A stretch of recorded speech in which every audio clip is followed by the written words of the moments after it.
One representative in particular is historic on multiple fronts. Democratic Representative Marilyn Strickland of Washington is the first Black American to represent her state, and she's one of the first Korean Americans to be elected to Congress. What needs the biggest progress? The thing that needs the most progress is tackling the pandemic.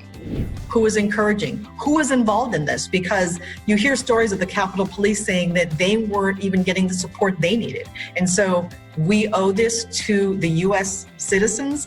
We owe this to the American public. We owe this to ourselves, because safety is something that we have to have here. And again, they tried to overturn a legitimate election. That is absolutely ridiculous for this to just get swept under the rug.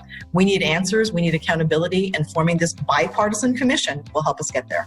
Though it seemed like the first 3 Wednesdays in January lasted an eternity, the duties of a newly elected Congresswoman must carry on. Sometimes a couple $100s is the difference between being able to pay your rent and pay your mortgage and stay securely housed, as opposed to being on the precipice of being homeless. Representative Marilyn Strickland was in Tacoma Tuesday, joined by a tax credit recipient, Carolyn Solitaire, who says the program is needed until December and beyond.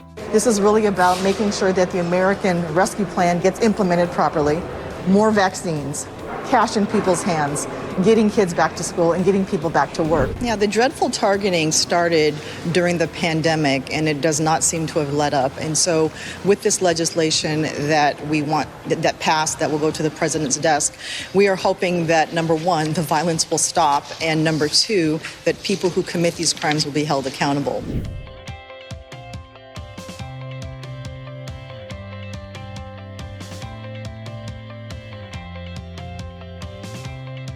What's exciting about the bipartisan infrastructure law that passed is that it will make investments in local communities. And that is everything from addressing lead pipes and clean water, it's bridges and roads.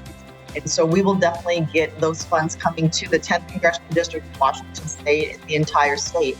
And here's the important part of this. This is a jobs bill.